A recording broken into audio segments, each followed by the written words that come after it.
Subtítulo: La toma de Jericó.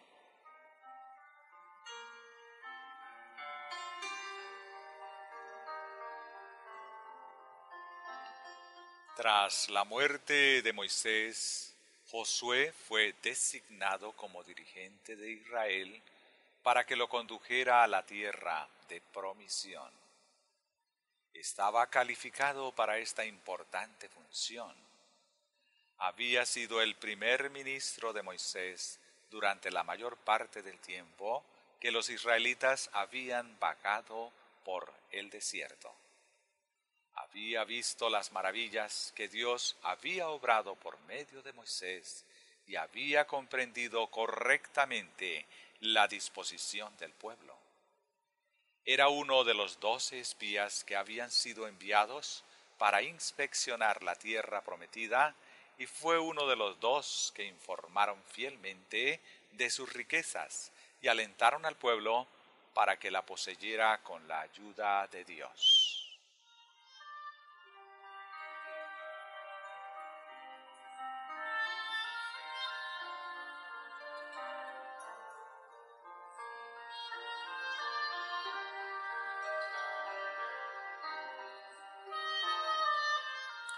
El Señor prometió a Josué que estaría con él como había estado con Moisés, y que Canaán sería una fácil conquista, siempre y cuando fuera fiel en la observancia de sus mandamientos.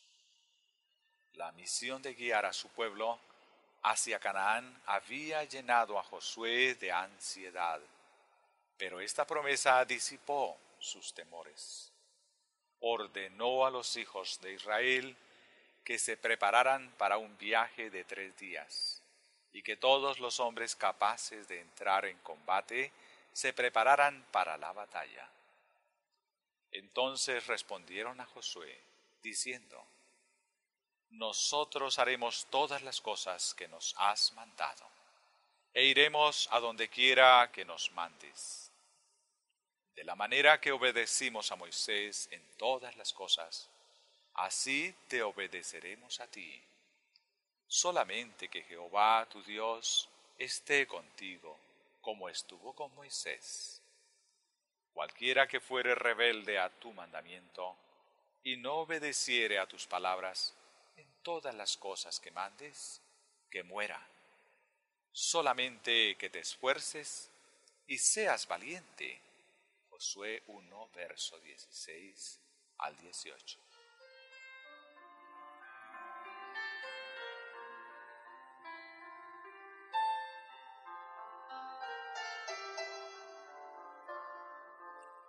Dios deseaba que el paso de los israelitas por el Jordán fuera un milagro. Josué ordenó al pueblo que se santificara, porque al día siguiente el Señor obraría maravillas en ellos. A la hora señalada dirigió a los sacerdotes para que tomaran el arca que contenía la ley de Dios y la llevaran delante del pueblo. Entonces Jehová dijo a Josué: Desde este día comenzaré a engrandecerte delante de los ojos de todo Israel, para que entiendan que como estuve con Moisés, así estaré contigo. Josué 3, verso 7.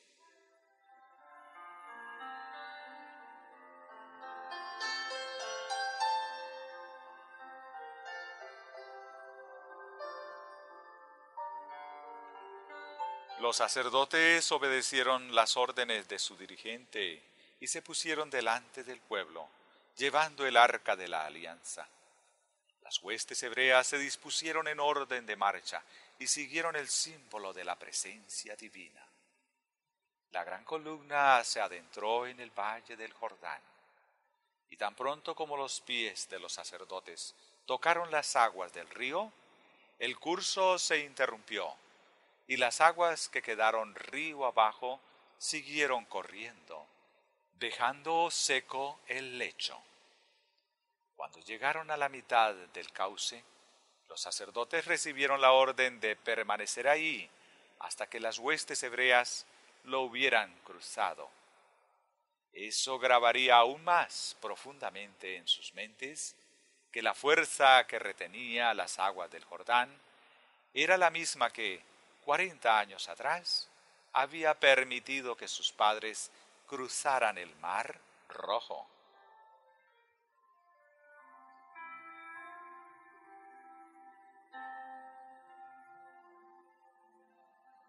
Muchos, que siendo aún niños habían cruzado el Mar Rojo, cruzaban ahora el Jordán gracias a un milagro similar. Eran guerreros pertrechados para la batalla. Después de que el último de los soldados de Israel hubo cruzado, Josué ordenó a los sacerdotes que salieran del río.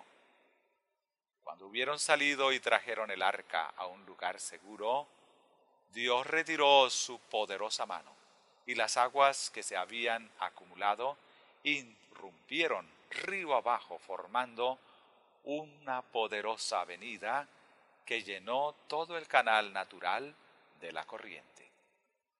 El Jordán siguió corriendo como una inundación irresistible, anegando toda su cuenca.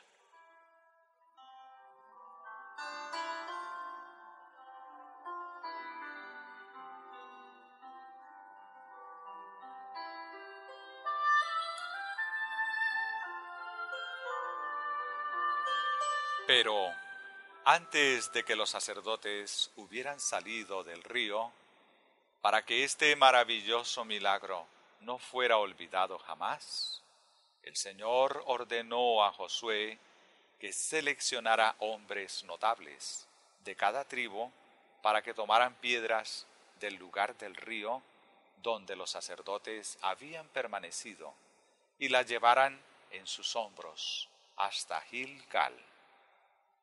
Allí debían erigir un monumento en memoria del hecho de que Dios había hecho posible que Israel cruzara el Jordán a pie seco.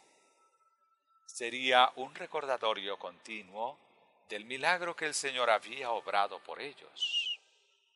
A medida que los años fueran pasando, los niños preguntarían la razón del monumento y, una y otra vez, escucharían la maravillosa historia hasta que quedara indeleblemente grabada en sus mentes hasta la última generación.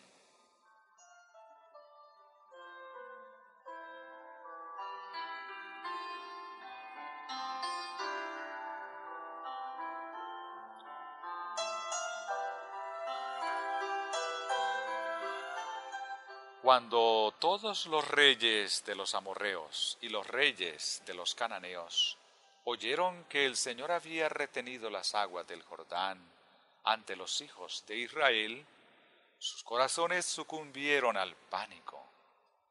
Los israelitas habían derrotado a 2 de los reyes de Moab, y el cruce maravilloso del ancho e impetuoso Jordán llenó de temor a su pueblo.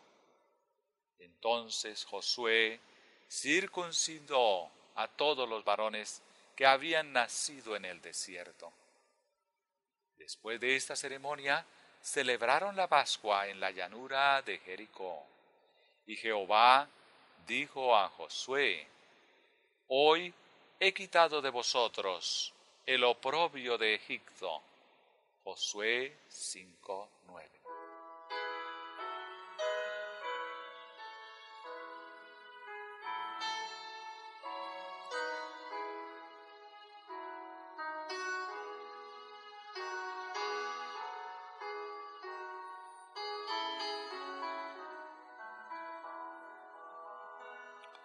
Las naciones paganas se habían burlado del Señor y de su pueblo porque los hebreos no habían conseguido poseer la tierra de Canaán, la herencia que esperaban recibir poco después de salir de Egipto. Sus enemigos habían triunfado porque los israelitas habían vagado durante mucho tiempo por el desierto y se habían levantado insolentemente contra Dios. declarando que no era capaz de llevarlos a la tierra que les había prometido. Esta vez el Señor había manifestado claramente su poder y su favor, permitiendo que su pueblo cruzara el Jordán a pie seco, y sus enemigos ya no podrían continuar con sus burlas. El maná que había caído hasta entonces dejó de caer, porque los israelitas estaban a punto de tomar posesión de Canaán y comer de los frutos de esa tierra fértil. Ya no era necesario.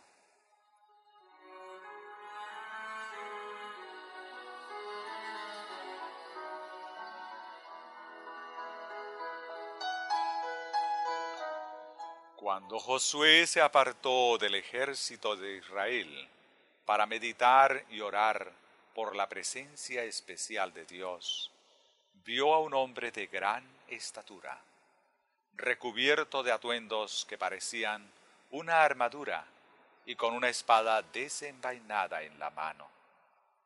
Josué no lo reconoció como uno de los guerreros de Israel y, sin embargo, no parecía ser un enemigo. Lleno de celo, yendo hacia él, le dijo: ¿Eres de los nuestros o de nuestros enemigos? Él le respondió: No, mas como príncipe del ejército de Jehová he venido ahora.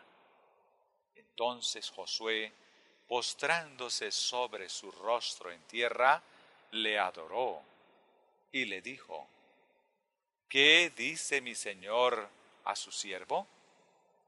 Y el príncipe del ejército de Jehová respondió a Josué: Quita el calzado de tus pies, porque el lugar donde estás es santo. Y Josué así lo hizo. Josué 5, verso 13 al 15.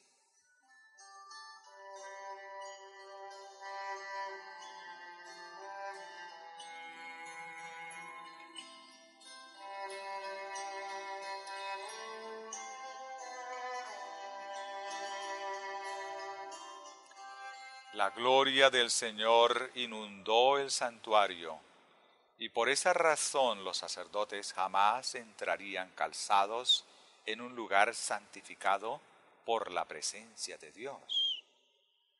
Podían introducir partículas de polvo adheridas a los zapatos y desaclarizar el lugar. Por esa razón los sacerdotes debían dejar su calzado en el atrio antes de entrar en el santuario. En el atrio, junto a la puerta del tabernáculo, había una pila de bronce en la que los sacerdotes se lavaban las manos y los pies antes de entrar en el tabernáculo, para que todas las impurezas quedaran eliminadas. Dios requería que todos los que oficiaban en el santuario siguieran una preparación especial antes de entrar en el lugar donde se revelaba su gloria.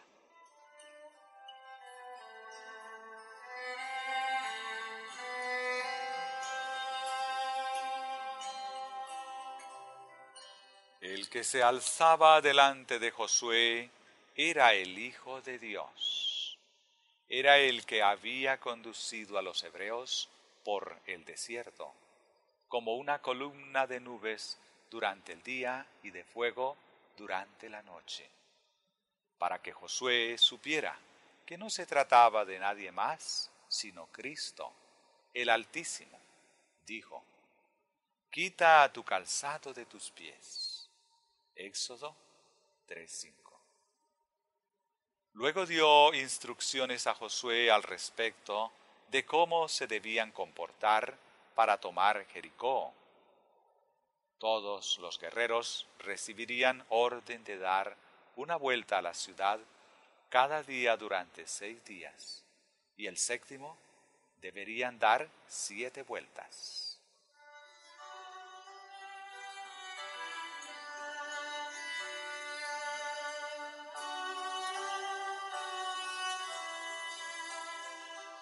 Josué dio órdenes a los sacerdotes y al pueblo para que hicieran según le había indicado el Señor. Dispuso las huestes de Israel en formación perfecta. En primer lugar, iba un cuerpo selecto de hombres armados, recubiertos de su indumentaria de guerra, no para que mostraran sus habilidades con las armas, sino para que obedecieran las órdenes que se les daban. Los seguían 7 sacerdotes con sendas trompetas. Detrás de ellos otros sacerdotes, cubiertos con ricas y preciosas vestiduras que delataban su sagrada función. Llevaban el arca de Dios, recubierta de oro bruñido, sobre la cual brillaba un halo de gloria.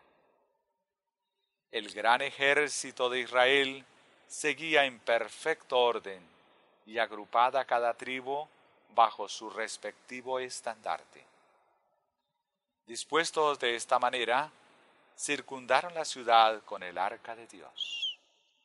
No se escuchaba otro sonido que la marcha de ese poderoso ejército y la solemne voz de las trompetas que resonaban entre las colinas y entraba en las calles de Jericó.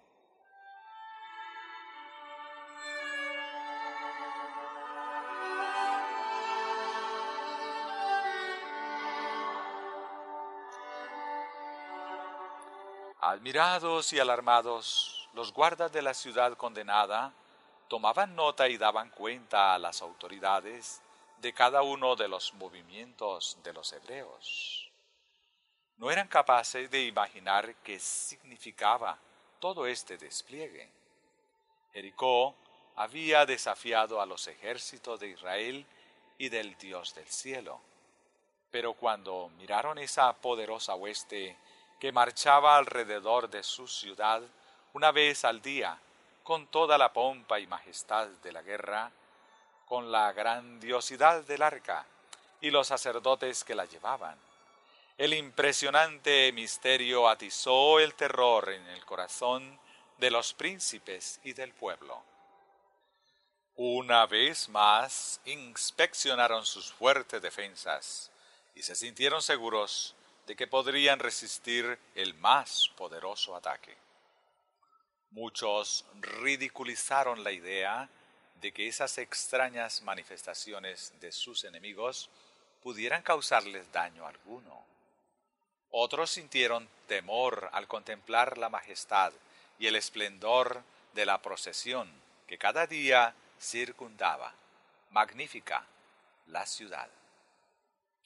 Recordaron que 40 años atrás el Mar Rojo se había separado y había dejado un paso seco para que ese pueblo pudiera cruzarlo, y que también el Jordán se había detenido para permitirles que lo vadearan sin peligro.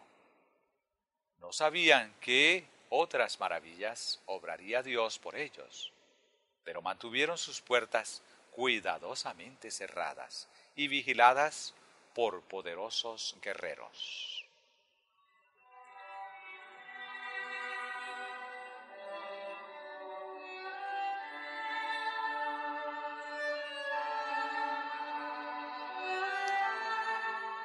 Durante 6 días la hueste de Israel siguió el circuito alrededor de la ciudad. Llegó el 7º, y con las primeras luces del alba, Josué mandó que el ejército de Dios se dispusiera en formación. En esa ocasión ordenó a los hombres que dieran 7 vueltas alrededor de Jericó y que, a la señal de las trompetas, gritaran con todas sus fuerzas, porque Dios les habría entregado la ciudad. La imponente formación avanzó, solemne, alrededor de los muros. La resplandeciente arca de Dios iluminaba el crepúsculo matutino.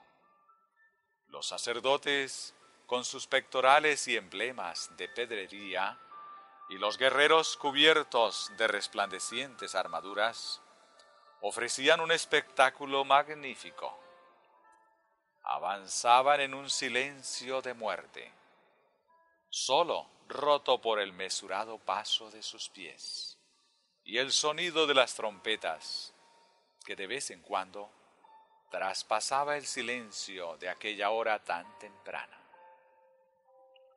Los poderosos muros de sólida piedra se levantaban, amenazadores, desafiando el asedio de los hombres. Súbitamente, el gran ejército se detuvo. Las trompetas estallaron en una fanfarria que sacudía hasta la misma tierra. Todas las voces de Israel al unísono cortaron el aire con un poderoso grito. Los muros de sólida piedra, las imponentes torres y fortificaciones se tambalearon. Sus cimientos cedieron y con un estruendo semejante a 1000 truenos cayeron formando un amasijo de ruinas.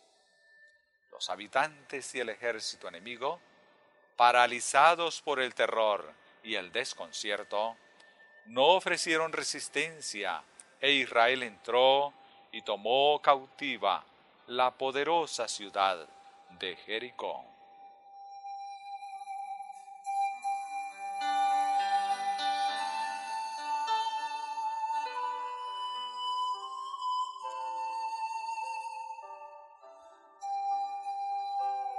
Con qué facilidad los ejércitos del cielo derribaron unos muros que habían parecido tan formidables a los espías que dieron el informe desfavorable.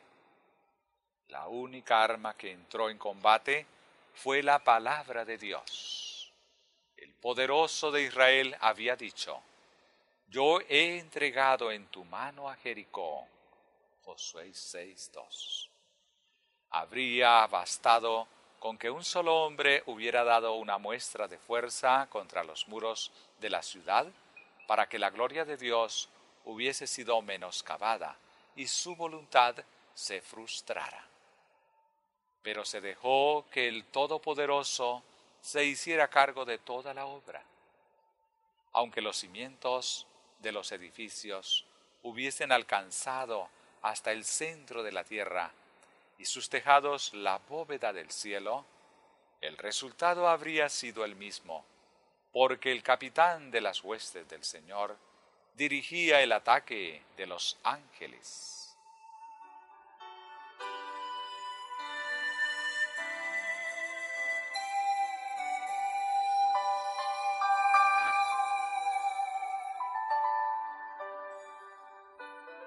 Durante mucho tiempo, Dios había deseado entregar la ciudad de Jericó a su pueblo escogido, para que las naciones de la tierra engrandecieran su nombre. 40 años atrás, cuando había liberado a Israel de la esclavitud, se había propuesto hacer la entrega de la tierra de Canaán. Pero sus celos y sus perversas murmuraciones despertaron su ira y los castigó a vagar por el desierto durante 40 fatigosos años, hasta que todos aquellos hubieron desaparecido, todos los que lo insultaron con su insolencia e infidelidad. Con la toma de Jericó, Dios declaró a los hebreos que sus padres habrían podido poseer la ciudad si hubiesen confiado en Él del mismo modo en que lo hicieron sus hijos.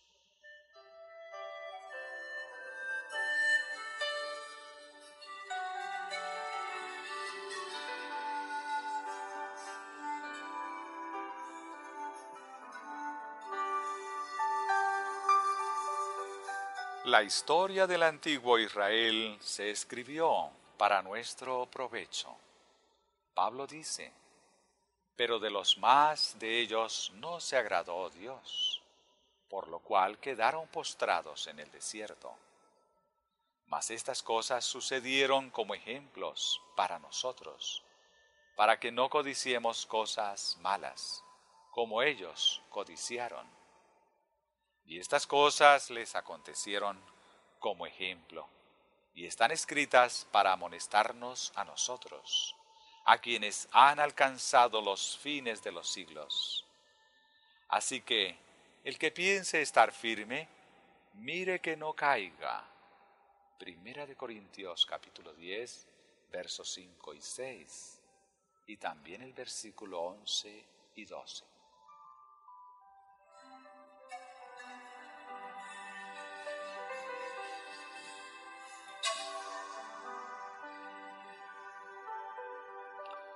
Muchos que, como el antiguo Israel, profesan guardar los mandamientos de Dios y tienen un corazón infiel, aunque han sido favorecidos con el acceso a la gran luz y gozan de preciosos privilegios, perderán la Canaán celestial como los rebeldes israelitas.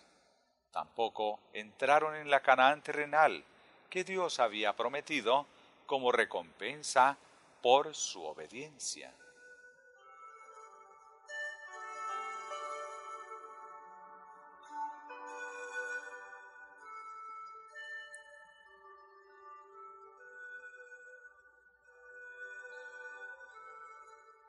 Vamos a corregir de nuevo toda esta oración por segunda vez. Aunque han sido favorecidos con el acceso a la gran luz y gozan de preciosos privilegios, perderán la Canaán celestial como los rebeldes israelitas. Tampoco entraron en la Canaán terrenal que Dios había prometido como recompensa por su obediencia.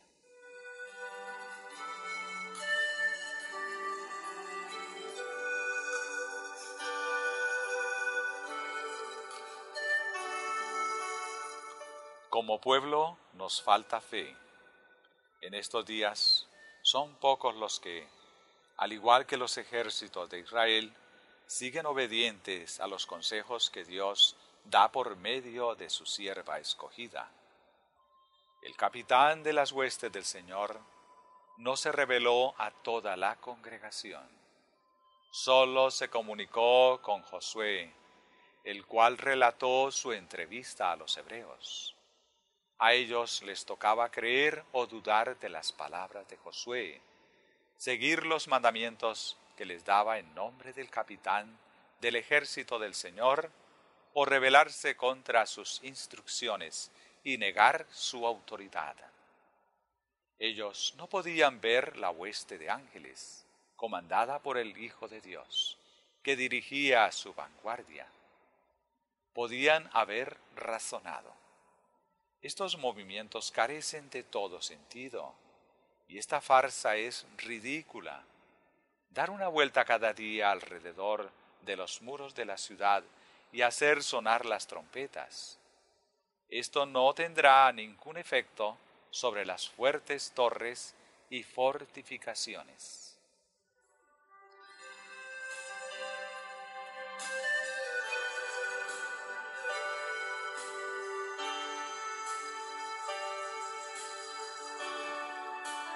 Sin embargo, continuar con la ceremonia durante tanto tiempo, antes de la caída final de las murallas, permitió que la fe de los israelitas se acrecentara. Tenían que quedar fuertemente impresionados con la idea de que su fuerza no se basaba en la sabiduría humana, ni tampoco en su poder, sino que sólo Dios era su salvación.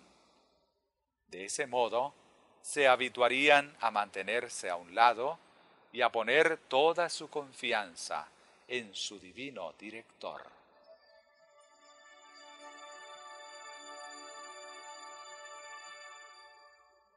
Quienes hoy profesan ser el pueblo de Dios, ¿se conducirían del mismo modo en circunstancias similares? Sin duda alguna, muchos desearían seguir sus propios planes y sugerirían otros modos de cumplir el fin deseado. Se mostrarían reticentes a someterse a una disposición tan sencilla y a alguien que no reflejara otra gloria que el mérito de la obediencia. También pondrían en duda la posibilidad de que una poderosa ciudad sea conquistada de ese modo. Pero la ley del deber es suprema. Debería gobernar la razón humana. La fe es la fuerza viva que es capaz de cruzar cualquier barrera, eliminar todos los obstáculos y plantar su bandera en el centro mismo del campo enemigo.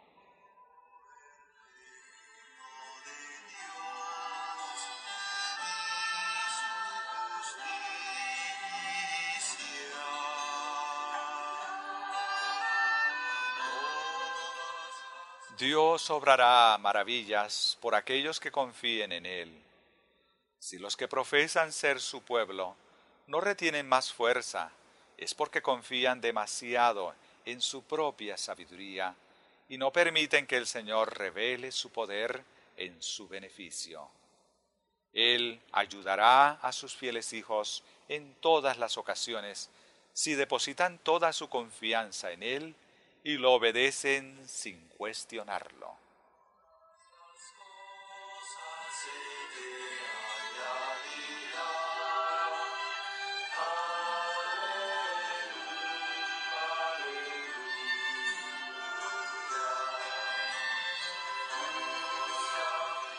La palabra de Dios esconde profundos misterios. Sus providencias ocultan enigmas inexplicables. En el plan de salvación hay secretos que el hombre no puede alcanzar. Sin embargo, la mente finita, ansiosa por satisfacer su curiosidad y resolver los problemas de la infinitud, se olvida de seguir el sencillo camino indicado por la voluntad revelada por Dios y se entromete en los secretos ocultos desde la fundación del mundo. Los hombres construyen sus teorías, pierden la sencillez de la verdadera fe y se vuelven tan importantes para ellos mismos que dejan de creer las declaraciones del Señor y se pierden en sus propias elucubraciones.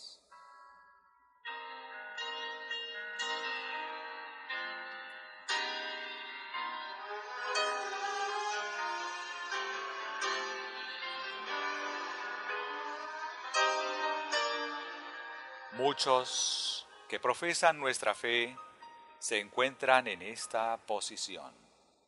Son débiles y carecen de fuerza porque confían en su propio poder. Dios obra con potencia por el pueblo que obedece su palabra sin cuestionarla ni dudar de ella. La majestad del cielo, con el ejército de los ángeles, arrasó los muros de Jericó sin la ayuda de ningún hombre. Los guerreros armados de Israel no tenían ningún motivo para vanagloriarse de sus logros. Todo se hizo por el poder de Dios. Cuando el pueblo deja de pensar en sí mismo y abandona el deseo de obrar según sus propios planes, cuando humildemente se somete a la voluntad divina, Dios reaviva su fuerza y trae la libertad y la victoria a sus hijos.